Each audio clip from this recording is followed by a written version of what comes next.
আমি আপনাকে এভাবে বলে কষ্ট দিতে চাইনি। আপনাকে আমি ফাতেমার মতো মনে করি, খাদিজার মতো মনে করি, আয়েশার মতো মনে করি। আপনাকে আমি কি দিয়ে বুঝাই? দেখবেন 1 মিনিট আয়েশা রাদিয়াল্লাহু তাআলাকে দেখবেন, আপনার ওখানে চিৎকার শুনলে আমি কষ্ট পাই। যে হ্যাঁ হ্যাঁ করে হাসছেন, কথা বলছেন, এটা আমি কষ্ট পাই। আপনি দেখবেন 1 মিনিট আয়েশাকে দেখবেন, এটা দেখেন, আপনাকে আমি আয়েশাকে দেখাই। আয়েশা রাদিয়াল্লাহু তাআলা আনহা বলেন, আমার স্বামীর কবর হলো আমার ঘরে। নবীগণ যেখানে মারা যান সেখানে কবর হয়। তো আয়েশা, আল্লাহ আমাদের নবী কোথায় মারা গেছিলেন? আয়েশা রাদিয়াল্লাহু তাআলা আনহার ঘরে। এবার কবর ওখানেই হলো। তো এখন তিনি মাঝে মধ্যে ওই ঘরে যান স্বামীর কবরের পাশে। তখন বলেন আমি এমনিতে যাই, কাপড় চোপড় মাথায় দিতে হবে, সতর্কতা, অতটা খেয়াল করি না, এটা আমার স্বামীর কবর। ভালো। কয়দিন পরে আমার স্বামীর কবরের পাশে কবর হলো আবু বকর সিদ্দিকের রাদিয়াল্লাহু তাআলা। তখন আমি এমনিতে যাই, কেন? এটা আমার স্বামীর কবর, এটা আমার বাপের কবর। কয়দিন পরে ওখানে কবর হলো উমারের। তখন আর আমি এমনিতে যাই না, আমি উমারের কবরকে লজ্জা করি।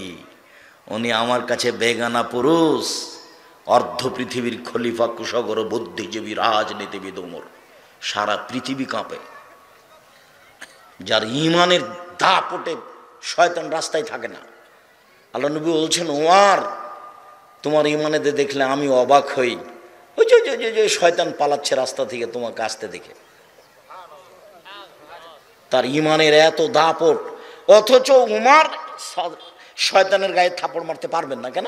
শয়তান ভিন্ন পদার্থের, আর উমার রাদিয়াল্লাহু তাআলা আনহু ভিন্ন পদার্থের। কথা বুঝতে পারলেন না মনে হয়? শয়তান তো আগুনের, আর উমার মাটির, পদার্থই ভিন্ন, উনি তো মারতে পারবেন না। এক থাপড় দিয়ে উমার থাপড় লাগাতে পারবেন না? পারবেন না। দেখতে তোই পান না, ও দেখতে পাচ্ছে তো রাস্তা ছেড়ে পালাচ্ছে। আল্লাহ নবী বলছিল তো রাস্তা ছেড়ে পালাচ্ছে। উমার এত বড় মানুষের কবরকে লজ্জা করছে কে? আয়েশা রাদিয়াল্লাহু তাআলা। আপনাকে আমি কি দিয়ে বুঝাই? আপনি তো পায়জামা পরে এসেছি, স্কিন পায়জামা, কষ্ট আমাকে লাগে, আপনার বাপকে লাগে না, আপনার স্বামীকে লাগে না। আপনার স্বামীর গায়ে পুজ আছে, রক্ত নেই।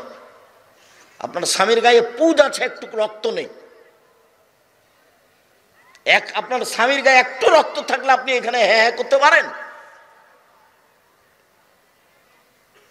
তোমার পিতার গায়ে রক্ত নাই, সবই পুজ।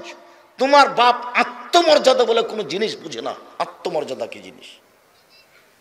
আমাদের বউয়ের গায়ে, আমাদের মেয়ের গায়ে যদি একটু রিক্সওয়ালার একটু যদি হাত গাও ঠেঙে যায়, তাহলে ইন্না লিল্লাহি ওয়া ইন্না ইলাইহি। আমাদের আত্মমর্যাদায় বাধা দেয়। আর তুমি আসর থেকে নিয়ে সন্ধ্যা থেকে নিয়ে দোকানের সামনে দাঁড়িয়ে আছো, তোমাকেও খারাপ লাগে না, তোমার বাপকেও খারাপ লাগে না। তুমিও নিজেকে মনে করছো আমি গরু, ছাগল, কুকুর, সিরিয়াল, বাপও মনে করছে তাই। ঠিক আছে, তাই তো। বুঝেও বোঝে না ওরা, অন্তর আছে বুঝে না। দেখেও দেখে না ওরা, চক্ষু আছে দেখে না। শোনেও শোনে না ওরা, কান আছে শোনে না। উলায়েকা কাল আনাম, তারা পশু প্রাণীর মতো, তারা গরু ছাগলের মতো, তারা কুকুর সিরিয়ালের মতো। বালহুম আযাল, বরং তার চেয়ে খারাপ। এ কথা আমি বলিনি, এ কথা আল্লাহ বলছে। এ কথা আমি বলিনি। আল্লাহ বললেন না যে ও কুকুর শ্রীগাল, আল্লাহ বললেন যে ও কুকুর শ্রীগালের মতো। কুকুর শ্রীগাল বললে তার বিচার হবে না। বিচারের মাঠে কুকুর শ্রীগালের বিচার নেই। কেউ যদি কাউকে গুতা মারে থাকে তো বলবেন ঠিক আছে, গুতা মারে না, শেষ, জাহান্নামও নাই, জান্নাতও নাই। তা আপনাকে যদি সরাসরি আল্লাহ বলতেন কুকুর শ্রীগাল, তাহলে তো আপনি বেঁচে কেসা শেষ কি আমাদের মাঠেই। তাহলে তার জাহান্নামও লাগে না, জান্নাতও লাগে না, তাহলে তো ভালোই হলো। তো গেছে একবারই গেছে। জি না, মানুষ ফ্রি নয়, মানুষ এবং জিন, জিন এবং ইনসান, মানুষ এবং জিন ফ্রি নয়। শক্ত সময় আসছে। কবর যত কঠিন, কিয়ামত তার চেয়ে অনেক বেশি কঠিন। কিয়ামত যত কঠিন, জাহান্নাম তার চেয়ে অনেক অনেক অনেক বেশি কঠিন। কি দিয়ে বুঝায় আপনাকে কবর কত কঠিন? কি দিয়ে বুঝায় আপনাকে আমি কিয়ামত কত কঠিন? কি দিয়ে বুঝায় আপনাকে আমি জাহান্নাম কত কঠিন? বাড়ির পিছন দিকে যে 2 হাত 2.5 হাত গর্ত করে কবর দেওয়া আছে, তার নাম কবর নয়। এইটাই যদি কবর হয়, তাহলে যাকে বাঘে খেলো তার কবর কোথায়? কবরস্থানে মানুষকে যে রাখা হয়েছে, এটাই যদি কবর, এটা কবর নয়, এটাই যদি কবর হয় তাহলে যে পানিতে ডুবে হারিয়ে গেল তার কবর কোথায়? আমরা শুনি যে কবরে শাস্তি হয়। হ্যাঁ, কবরে শাস্তি হয় বলতে এই কবরে নয়, মরার পর থেকে নিয়ে বিচারের দিন পর্যন্ত আত্মার উপরে কষ্ট হয়। শাস্তি কার উপরে হয়? আত্মার উপরে। আত্মা বুঝে যে আমাকে উঠিয়ে বসানো হলো, আত্মা বুঝে যে আমাকে জিজ্ঞাসা করা হচ্ছে, আত্মা বুঝে যে আমাকে পিটানো হচ্ছে। যখন পিটাবে তখন ও বাপ প্রেমকে চিৎকার করবে। আল্লাহ নবী বলছেন সারা পৃথিবীর জীবজন্তু, কীট পতঙ্গ, পদার্থ, জড় পদার্থ সব শুনতে পাবে। আপনার এই কবরের লোকটা চিৎকার করছে, শুনতে পাচ্ছে আমেরিকার লোক, পশু প্রাণী, জীবজন্তু শুনতে পাচ্ছে, মানুষ ছাড়া সব শুনতে পাচ্ছে। এত জোরে চিৎকার করছে, বাপরে মারে করে, তার নাম কবর। আপনার কি দিয়ে বুঝাই কবর কাকে বলে? মরার পর থেকে নিয়ে বিচারের দিন পর্যন্ত এই সময়টা আছে, এই সময়ের নাম কবর। বারজাখি জীবন কি দিয়ে বুঝাই আপনাকে আমি কিয়ামত কাকে বলে? কি দিয়ে বুঝাইম আপনাকে জাহান্নাম কাকে বলে? আল্লাহর নবী জীবনে কোনোদিন এমন কোনোদিন সালাত আদায় করেননি যে সালাম ফিরার পূর্বে এই কথা বলেননি, আল্লাহুম্মা ইন্নী আউযু বিকা মিন আযাবি জাহান্নাম। হে আল্লাহ, তুমি আমাকে জাহান্নাম থেকে বাঁচাও। ওয়া আউযু বিকা মিন আযাবিল কবর, তুমি আমাকে কবরের শাস্তি থেকে বাঁচাও। শেষে বলছেন আউযু বিকা মিন ফিতনাতিল মাহি ওয়াল মামাত, আউযু বিকা মিনাল মাসামি ওয়াল মাগরাম। তোমার কাছে বাঁচতে চাই বড় পাপ হতে, তোমার কাছে বাঁচতে চাই ঋণ কর্য হতে, তোমার কাছে বাঁচতে চাই বড় পাপ হতে, তোমার কাছে বাঁচতে চাই ঋণ কর্য হতে। বাপে চাকরি করে ব্যাংকে, লোন নিয়ে বাড়ি করেছে 5 তলা, বাপও খুশি, বেটাও খুশি, বেটিও খুশি, বউ খুশি। একবার এই অশিক্ষিত বাপ, বিবেচনাহীন বাপ বুঝলো না যে আমার তো জানা যায় হবে না, জাহান্নাম জান্নাত পরে। যার ঋণ আছে তার জানাজা নেই, যার ঋণ আছে তার জানাজা নেই। তাহলে হুজুর যে করিয়ে দিচ্ছে, তো প্রথমে তো বলেছি আমার আশঙ্কা 3টে। তার 1 নম্বর কে? ভ্রান্ত হুজুর। ও তো এসে বলেছে, এই ছেলে তোমার আব্বার কয় ওয়াক্ত নামাজ কাজা হয়েছে? আমার আব্বার 3 ওয়াক্ত নামাজ কাজা হয়ে। আচ্ছা আচ্ছা আচ্ছা, 5 5 5 15, 1,500 টাকা দাও, দিয়ে জানাজা করে দিয়েছে। কিস খতম। তো মনে করলো যে হুজুরও খুশি, ছেলেটাও খুশি, মাটি দেওয়া হলো, সবাই খুশি। মানুষ মারা গেছে, তার কবরের উপরে ফুল চাপিয়ে বলছে যে তার কবরকে সিক্ত করলো। বলেন তো এটা কি কথা? বলেন তো, কবরে ফুল চাপিয়ে, এরা নাকি শিক্ষিত মানুষ, কেমনে হয়? আমি বলেছি যতবার রবি ঠাকুর বলছে ওমা তোমার আকাশ, ওমা তোমার বাতাস, ততবার রবীন্দ্রনাথ ঠাকুর বলছে ও কালিমা তোমার আকাশ, ও কালিমা তোমার বাতাস। তখন আমি বলেছি তোর বাপের আকাশ। তা আমি রবি ঠাকুরের অপমান করেছি, তাই মামলা হলো 5,000 কোটি টাকার সিলেটে। যখন আমি কাঠগড়ায় উঠলাম তো জজ বলছে আপনি কি পিস টিভির আলোচক? জি। আপনার মামলাটা আমি খারিজ করে দিলাম। একদিন 5,000 কোটি টাকার মামলা, আবার রবি ঠাকুরের বিরুদ্ধে। আমি তো আর এইসব ছেলেপেলেকে বুঝাতে পারি না। শুনে রেখো, কি বলি তোমাকে, রবীন্দ্রনাথ ঠাকুর বাংলাদেশের মুসলমানের শত্রু, রবীন্দ্রনাথ ঠাকুর জাতির শত্রু, রবীন্দ্রনাথ ঠাকুর ঢাকা বিশ্ববিদ্যালয়ের শত্রু, রবীন্দ্রনাথ ঠাকুর সারা ভারত, বাংলাদেশ, পাকিস্তানের সবার শত্রু। রবীন্দ্রনাথ ঠাকুর ইংরেজদের সবচেয়ে বড় দালাল। যেদিন মুসলমান ইংরেজদের হাতে জেল হাজতে নির্যাতিত, সেদিন রবীন্দ্রনাথ ঠাকুর লন্ডনে দিন কাটায় সুখে। রবীন্দ্রনাথ ঠাকুর যতবার বলেছে তোমার আকাশ তোমার বাতাস, ততবার বলেছে ও কালিমা তোমার আকাশ, ও কালিমা তোমার বাতাস। আপনার ছেলে মেয়ে বলতে পারে, আমার ছেলে মেয়ে বলে না, আপনি মনে কিছু নিয়েন না। আমি আমার ছেলে মেয়েকে গান বলতে দিনি। আপনার চলে, আপনার ছেলে মেয়ের চলে, আপনার জাতির চলে, আমার চলে না। বেগম রোকেয়া বই পুস্তক খাতা কলম তার বিদ্যা আপনার চলে, আমার চলে না। বেগম রোকেয়ার নামটা শুনলে আমার গাটা শিহরে উঠে। দিনাজপুরের হিলির লোকজন কিছু মহিলা যাবে হজ করতে, কথার কথা। তো ট্রেন স্টেশনে পরহেজগার মহিলা গেছে, তো দেবর ভাসুরকে বলেছে আমরা তো ঢাকা যাব, তো কখন ট্রেন আসবে, একটা কাজ করো, আমাদের 4-5 জনের গায়ের উপর একটা চাদর দিয়ে দাও, আমরা ট্রেন স্টেশনে পর্দায় বসে থাকি। এটা বলেছে মহিলারা, পরহেজগার মানুষ হজ করতে যাবে। তো এখন স্টেশন মাস্টার দেখছে যে প্ল্যাটফর্মে কি কোথায় আছে একটু দেখি। তো এক জায়গাতে দেখছে যে কতগুলো বস্তা মনে হচ্ছে কাপড় দিয়ে ঢাকা আছে। তো বেগম রোকে দেখাচ্ছে, ভাবে দেখেন এগুলো টিকিট মাস্টার দেখাচ্ছে লাথি মেরে, এগুলো কি, এগুলো কিসের বস্তা, এগুলো কিসের বস্তা? কাকে দেখাচ্ছে বলেন তো? পর্দাকে দেখাচ্ছে। মহিলাগুলো পর্দা করে আছে। সেটা পড়েন আপনি, কেন হবো অবরোধবাসিনী? অবরোধবাসিনী বই পড়েন, তার উত্তর হলো কেন হবো অবরোধবাসিনী। অবরোধবাসিনী বই পড়ে দেখেন আপনি, মুসলিম মহিলাকে কবর দিয়েছে কিভাবে, কি বুঝলো আমাদের ছেলে মেয়ে আল্লাহ ভালো জানে। বুঝে না ওরা, অন্তর আছে বুঝে না, বোঝা দরকার। দেখে না ওরা, চক্ষু আছে দেখে না, দেখা দরকার। শোনে না ওরা, কান আছে শোনে না, শোনা দরকার। উলায়েকা কালা নাম, তারা পশু প্রাণীর মতো, তারা গরু ছাগলের মতো, তারা কুকুর শিলের মতো। ইবাদতের জগতে সবচেয়ে দামি ইবাদত সিয়াম। সিয়ামের সমপর্যায়ের পৃথিবীতে কোনো ইবাদত নেই। সবচেয়ে ভিন্ন ধরনের ব্যতিক্রম ইবাদত হলো সিয়াম। বিচারের মাঠে আল্লাহ তাআলা সিয়ামের প্রতিদান নিজে হাতে দিবেন। সিয়ামের প্রতিদান আল্লাহ কাউকে লিখতে বলেন না। আমরা জানি হজ একটা বড় ইবাদত, যদি কবুল হয় তাহলে সে হয়ে যায় সেদিনের মতো যেদিন তার মাতাকে জন্ম দিয়েছে, নিষ্পাপ হয়ে যায়। তারপরেও হজ করলে আল্লাহ বলবেন ফেরেশতাকে, এই শোনো, হজের নেকিটা লিখে দাও। ইবাদতের জগতে আল্লাহর ভয়ে এক ফোঁটা চোখের পানি আল্লাহর কাছে এত প্রিয় যে পৃথিবীর কোনো ইবাদত আল্লাহর কাছে তত প্রিয় নয়, এক ফোঁটা চোখের পানি। এভাবে বলছেন আল্লাহ নবী, গাভীর বান থেকে হাত দিয়ে চাপ দিয়ে দুধ বের করে ভিতরে ঢোকানো যায় না, যেমন এইটা যেমন অসম্ভব, আল্লাহর ভয়ে কাঁদে যে তার জাহান্নামে যাওয়া তেমনি অসম্ভব।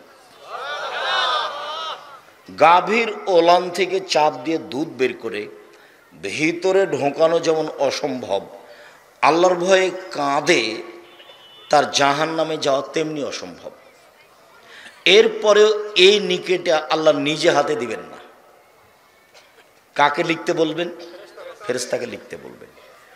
সেম এমন একটা ইবাদত আল্লাহ বলছেন সেম আমার ব্যাপার, প্রতিদান আমি দিব। সেম আমার ব্যাপার, প্রতিদান আমি দিব। কি দিবেন? সিয়াম পালন করে 2, 4, 5, 10 নেকি পাওয়া যায় না। জানা যায় যান 1 কেরাত নেকি, মাটি দেওয়া পর্যন্ত থাকেন 2 কেরাত নেকি। 1 কেরাত সমান হলো ওহুদ পাহাড়ের সমান। ওহুদ পাহাড় হলো 8 কিলোমিটার লম্বা, 4 কিলোমিটার প্রশস্ত। নিচে কত আছে কেউ জানে না। তো জানা যায় জেলে অনেক নেকি হবে। তো সিয়াম পালন করলে কি অনেক নেকি হবে? জি না, সিয়ামের উপর 2, 4, 5 নেকি নেই। সিয়ামের বিনিময় হলো জান্নাত। সিয়ামের কোনো বিনিময় নয় অন্য। ওটা আল্লাহ কাউকে লিখতেও বলবেন না, এই সিয়াম পালন করেছে 10 নেকি লিখে দাও, এটা হবে না। চলেন আপনাকে ধারাবাহিক দেখাই। এক খেলে আমার দিকে চেয়ে থাকবেন, সময় বেশি লাগবে না। এই ছেলে বসো, দয়া করে কোনো প্রয়োজন আমাকে দেখাবেন না। আমি আপনার জন্য এসেছি, কষ্ট করে এসেছি। যারা সামনে আছেন জায়গা আছে, বসে থেকে দেখেন। যদি জায়গা না পান দাঁড়িয়ে থেকেও আপনি দেখবেন, তবে আপনি বিরক্ত হবেন না। এক খেয়ালে চেয়ে থাকবেন, আমি আপনার জন্য এসেছি। দিনী বোনেরা আমার, ভদ্রতা বজায় রেখে এক খেয়ালে চেয়ে থাকেন। আমি আপনার কিছু না কিছু উপকার করবই করব ইনশাআল্লাহ। আজকের আলোচনা ইবাদতের জগতে সবচেয়ে দামি ইবাদত সিয়াম। চলেন, আল্লাহ নবী বললেন, কেউ যদি একদিন সিয়াম থাকে তাহলে তাকে জাহান্নাম থেকে 70 বছরের পর দূরে সরিয়ে দেওয়া হবে। আবার আল্লাহ নবী বললেন কেউ যদি একদিন সিয়াম থাকে তার থেকে জাহান্নামকে 100 বছরের পথ দূরে সরিয়ে দেবেন। আল্লাহ নবী আবার বললেন কেউ যদি আল্লাহকে সন্তুষ্ট করার জন্য একদিন সিয়াম থাকে তাহলে তার আর জাহান্নামের মাঝে হবে 500 বছরের ব্যবধান। তার মানে লোকটা জাহান্নাম থেকে সরে গেল 500 বছরের পথ। 1 70 বছর, 2 100 বছর, 3 500 বছর। বিষয়টা হলো জাহান্নাম সরে যাওয়া। তো ফলাফলে নেকি হলো না জান্নাত হলো? জান্নাত হলো। ফলাফলে ও জাহান্নাম থেকে সরে গেল। তো একদিন সিয়াম থেকে ও নেকি পেল না জাহান্নাম থেকে সরে গেল? জাহান্নাম থেকে সরে গেল। 2 4 500 নেকি হয়নি। আবার চলেন দেখি। আবু হুরায়রা রাদিয়াল্লাহু তাআলা আনহু বলেন রাসূল সাল্লাল্লাহু আলাইহি ওয়াসাল্লাম বলেছেন সিয়ামুজ জান্নাহ, সিয়াম হলো ঢাল, বাঁচার জন্য, বিপদ থেকে বাঁচার জন্য ঢাল। ও হিসনুন হাসিনুন মিনান নারে, সিয়াম হলো জাহান্নাম থেকে বাঁচার জন্য দুর্গ। সিয়াম হলো জাহান্নাম থেকে বাঁচার জন্য আশ্রয়স্থল, দুর্গ, নিরাপদ স্থান। তো সিয়াম জাহান্নাম থেকে বাঁচার জন্য কি হলো? দুর্গ হলো, আশ্রয়স্থল হলো, বাঁচার স্থান হলো। তো নেকি হলো না জাহান্নাম থেকে বাঁচার পথ হলো? জাহান্নাম থেকে বাঁচার পথ হলো, নেকি নয়। চলেন, ইবাদতের জগতে সিয়াম ভিন্ন ধরনের ইবাদত। আল্লাহ নবী বলছেন যে যখন মানুষ জান্নাতে যাবে তখন 8টা দরজা থাকবে। জান্নাত একটা, দরজা 8টা। জান্নাত একটা, দরজা 8টা। জাহান্নামে একটা, দরজা 7টা। তো ঢোকার সময় তো সব দরজায় ফেরেশতা থাকবেন। তো ফেরেশতা চিৎকার করে বলবেন আসেন আসেন, যারা হজ করেছেন এই দরজা দিয়ে আসেন, আসেন যারা দান করেছেন এই দরজা দিয়ে আসেন, আসেন যারা সালাত আদায় করেছেন এই দরজা দিয়ে আসেন, আসেন যারা সিয়াম পালন করেছেন এই দরজা দিয়ে আসেন। আল্লাহ নবী বলছেন সিয়াম পালনকারীর শেষ ব্যক্তি যখন ঢুকে যাবে তখন এই দরজাটা বন্ধ করা হবে। আর কোনো ইবাদত দিয়ে এই দরজা দিয়ে ঢোকা যাবে না, তখনও বাকিগুলো খোলা আছে। মানে সালাত আদায় করে সিয়ামের হজের দরজা দিয়ে ঢুকতে পাবে, হজ করে দানের দরজা দিয়ে ঢুকতে পাবে। কোনো ইবাদত দিয়ে এই দরজা দিয়ে ঢোকা যাবে না সিয়াম ছাড়া। বুঝাতে পারিনি? সিয়াম ছাড়া এই দরজা দিয়ে ঢোকার কোনো সুযোগ নেই। আর এই দরজাটার নাম হলো রায়ান, পানি পান করে তৃপ্তি লাভ করা। আল্লাহ নবী বলছেন এই কথা। চলেন, উমামা বাহিলি রাদিয়াল্লাহু তাআলা বলেন আমি একদিন বললাম আল্লাহর নবী আপনি একটা আমলের কথা বলেন তো যেটা করলে আমি জান্নাতে চলে যাব। তখন আল্লাহ রাসূল বলছেন উমামা আলাইকা বিসম ফাইনুল মিসলাহু, তুমি সিয়াম পালন করো। ইবাদতের জগতে সিয়ামের সমপর্যায়ের কোনো ইবাদত নেই। 1 2 উমামা তুমি সিয়াম পালন করো। ইবাদতের জগতে সিয়ামের মতো কোনো ইবাদত নেই। এবার আমার হাতের দিকে দেখেন, এটা হলো সিয়াম, এটা হলো হজ। কেউ যদি বলে হজ সিয়ামের সমপর্যায়ের ইবাদত, ভুল হবে। এটা হলো সালাত, ভিন্ন ধরনের ইবাদত। সালাত সিয়ামের মতো, তাহলে ভুল হবে। আল্লাহ নবী বলেছেন সিয়ামের মতো কোনো ইবাদত পৃথিবীতে নেই, সিয়ামের সমপর্যায়ের ইবাদত পৃথিবীতে নেই। এটার নাম হলো সিয়াম। চলেন, রাসূল সাল্লাল্লাহু আলাইহি সাল্লাম বলেন যে সিয়াম এবং কোরআন বিচারের মাঠে আপনার পক্ষে কথা বলবে। 4টা জিনিস আপনার পক্ষে কথা বলবে, খেয়াল করবেন।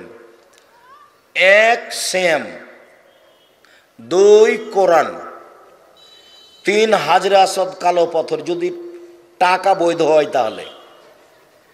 এখনো মানুষ বলে আমার চাকরি করা টাকা দিয়ে আমি হজ করতে যাব না, আমার বাপের কিছু জমি ভাগে পেয়েছি সেটা বিক্রি করে যাব।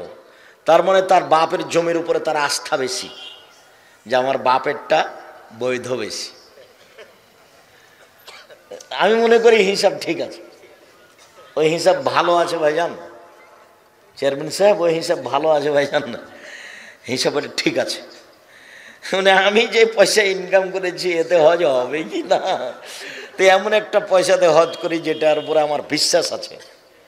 তো বাপের জমি যেগুলো ভাগে পেয়েছে সেগুলোর তার কি আছে, বিশ্বাস আছে। তার বাপ তার দাদা থেকে পৈতৃক সূত্রে পেয়েছে, তার একটা আস্থা আছে এবং এই হিসাবটা ঠিক আছে। যদি হজ কবুল হয় তাহলে কালো পাথর বিচার মাঠে আপনার পক্ষে কথা বলবে। 4 আঙ্গুল, যে আঙ্গুলে তাসবি গণনা করছে, ভুলেও কোনোদিন ভাইজান তাসবি দিয়ে তাসবি গণনা করবেন না, তাসবি দানা দিয়ে, 1000 দানা হোক আর যায় দানা হোক। বরং তাসবি দানা তাসবি গণনা করলে আর একটা বিপদ আছে, দেখবেন যারা তাসবি দানা গণনা করে দেখবেন মাঝে মধ্যে খালি তাসবিটা এরকম করে উঠায়, তার মানে এটা যে লোক দেখানো হয়ে গেল যে। আর হাতে নিলেই মনটা চাইবে দেখানো, হাতে নিলেই এটা গতি স্বাভাবিক, তার মানে ও জাহান্নামে চলেই গেছে, তো ঢোকেনি কেন, মরেনি এই জন্য। এটার কি প্রমাণ আব্দুর রাজ্জাক সাহেব? যেভাবে আপনি বললেন জাহান্নামে চলেই গেছে, আমি তো একটু কম করে বললাম, আল্লাহ নবী তার চেয়ে বেশি করে বলেছেন। কিভাবে? আল্লাহ নবী বলেছেন যে মৌলানা সাহেবকে দিয়ে জাহান্নাম উদ্বোধন করা হবে, শহীদকে দিয়ে জাহান্নাম উদ্বোধন করা হবে, দানশীলকে দিয়ে জাহান্নাম উদ্বোধন করা হবে। আল্লাহ রসুল বলেছেন মৌলানাই সবচেয়ে দামি মানুষ, বলেছেন যে ওরা হচ্ছে নবীদের উত্তরাধিকারী।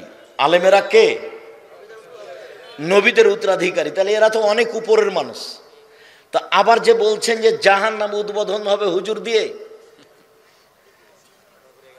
কঠিন হয়ে গেল না? এই যে কথা এখন বলছে এটা বুখারী মুসলিমের হাদিস। তার মানে আলেমের কাজ যখন হবে, ইবাদত যখন হবে, কথা যখন হবে, বক্তব্য যখন হবে, লোক দেখানো, মানুষ জমা করা, বাস খাওয়ার দাপট, আর ওই কি ওইটার কি ভাজান যে আগে বলে দেয় এই খাওয়ার লাগবে, এই খাওয়ার লাগবে, অগ্রিম এত টাকা লাগবে, বিদায় এত টাকা লাগবে, যখন লোক দেখানো হয়ে যাবে তখন উদ্বোধন হবে জাহান্নাম হুজুর দিয়ে। 2 টাকা দিয়েছে, দিয়ে বলছে যে আমি 5,000, একটু বলে দাও না, বলে দাও যে চেয়ারম্যান সাহেব 5,000 টাকা, এই ছেলে বলো না, বলো। এখন এর বিনিময় কি? জাহান্নাম। একে দিয়ে উদ্বোধন হবে, হাদিস বুখারী মুসলিম। শহীদ, আরে যেগুলোকে ছেলেরা শহীদ বলছে এটা নয়, যাদেরকে সাহাবী মনে করছেন শহীদ, তখন আল্লাহ নবী বলছেন তো জিহাদ করেছে দেখানোর জন্য, ওটা গেছে, ওকে দিয়ে জাহান্নাম উদ্বোধন হবে। তাহলে লোক দেখানো বিষয়টি কত কঠিন। যারা এসব বড় বড় কাজ করছে তারা খুব রিস্কের উপরে আছে। কোটি টাকা দিয়েছে মাদ্রাসায়, কিন্তু মনটা চাচ্ছে যে আরো 5 জন জানুক। বুঝতে পারেননি কথা? তা এখন এভাবে আল্লাহ নবী বললেন, তা আমারটা তো ঘাটতি আছে, এটাই তো কঠিন। আমি বললাম যে জাহান্নামে চলেই গেছে, তো ঢুকেনি কেন, মরেনি এই জন্য। আর আল্লাহ রসুল বলছেন যে ওদের উদ্বোধন হবে। সম্মানিত দিনী ভাই বোন, 4টা জিনিস বিচারের মাঠে কথা বলবে। 1 আঙ্গুল, ভুলেও কোনোদিন তাসবি দানাতে তাসবি গণনা করবেন না, আঙ্গুলে করবেন। আব্দুর রাজ্জাক সাহেব থামেন, একটা কথা দেখেন, আপনাকে তো ভালোবাসি, কথাও ভালো লাগে, কিন্তু আমি আঙ্গুলে তাসবি গণনা করলে ভুল হয় ভাইজান, আর তাসবি দানা তাসবি গণনা করলে ভুল হয় না। একবারও যদি ঠিক না হয় তবু নেকি পাবেন।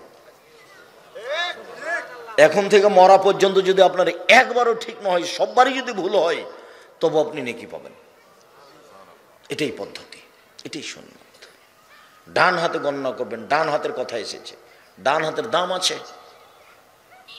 যখন মিশরে আব্দুর রহিম ফিলিস্তিনি গাজাবাসীদের ত্রাণ দিবে, তো আমাকে নিয়ে গেছে, তো এখন আমি ত্রাণ বিতরণ করছি, বাক্স করে করা আছে, তো আমি দিচ্ছি। অনেক মহিলা পুরুষ এসেছে, প্রায় সবাই মাস্টার ডিগ্রি পাস, কেউ গেঞ্জি গায়ে দিয়ে আছে, কেউ বোরকা পরে আছে, মহিলা পুরুষ সব রকমই আছে। তো আমি যখন দেওয়া শুরু করলাম তো খালি বাম হাতে নিচ্ছে, তো বন্ধ করলাম, তো বক্তব্য দিলাম খানিক, ডান হাত আর বাম হাত, ডান হাত খাওয়ার জন্য, ভালো কাজের জন্য, আর বাম হাত পেশাব পায়খানার জন্য। তো যখন আমি বললাম তখন আমার মনে হলো যে আমার চেয়ে ওরাই বেশি বুঝেছে। কেন? গাজাবাসী ফিলিস্তিনদের আরবি ভাষা হলো, ওরাই হলো মূল আরবি, সব নবীর জায়গা ওখানে, সব নবীর কবর ওখানে। ফিলিস্তিনেরা হচ্ছে আসল আরবি মানুষ, বুঝতে পারেননি তো? নবীর ভাষা তো আরবি ছিল। আমি হাদিসগুলো কোন ভাষাতে শোনালাম? আরবি ভাষায়। তখন আমার মনে হলো ওর মুখের দিকে তাকে ওদের, যে ওরা আমার চেয়ে বেশি বুঝেছে। তো এবার যখন আমি ত্রাণ দিতে গেলাম তো বাম হাতেই নিল। কেন বলেন? অভ্যাস। অভ্যাস, মানুষ অভ্যাসের দাস বলে। যে বক্তব্য বুঝেছে, কিন্তু যখন হাত বাড়িয়েছে তখন কোনটা বাড়িয়েছে? বাম হাত। নির্দ্বিধায় মানুষেরা বাম হাতে চা খাচ্ছে, পানি খাচ্ছে। অথচ আল্লাহ রসুল বলছেন বাম হাত হলো পেশাব পায়খানার জন্য, আর ওই শয়তান বাম হাত ব্যবহার করে, আর তোমরা ডান হাত ব্যবহার করবে। সম্মানিত দিনী ভাই বোন, ডান হাতে তাসবিহ। ভুল হোক, যে কথা বলে দিলাম সেটাই ঠিক, মরা পর্যন্ত একবারও ঠিক না হোক, তবু ডান হাত। চারটে জিনিস কথা বলবে, সিয়াম তার একটা। এরপরে চলেন, আবু হুরায়রা রাদিয়াল্লাহু তাআলা আনহু বলেন, রাসূল সাল্লাল্লাহু আলাইহি ওয়াসাল্লাম বলেছেন, আদম সন্তানের সব নেকি 1 থেকে 10, 10 থেকে 700, আরো আরো আরো আরো একবারে পালা হয়ে যায়। তারপর আল্লাহ তাআলা বলছেন, মনে রেখো ইল্লা সোম, তবে সিয়াম, রোজা, ফাইনুলি ওয়ানাজিবিহি, সিয়াম আমার ব্যাপার, প্রতিদান আমি দিব।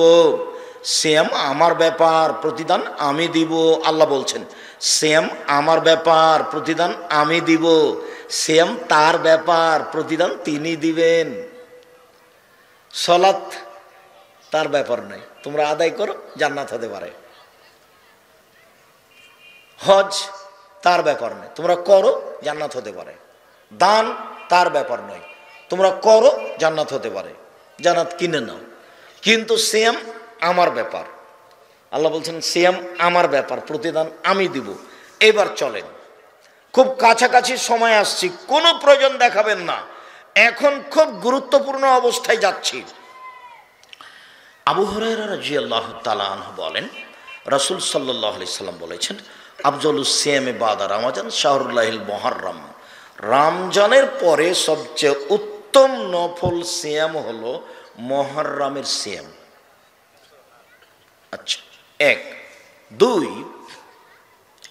ইবনে আব্বাস রাদিয়াল্লাহু তাআলা আনহু বলেন, আল্লাহর নবী যখন মদিনায় গেলেন তখন দেখলেন মদিনার ইহুদিরা মুহররমের 10 তারিখে সিয়াম থাকছে।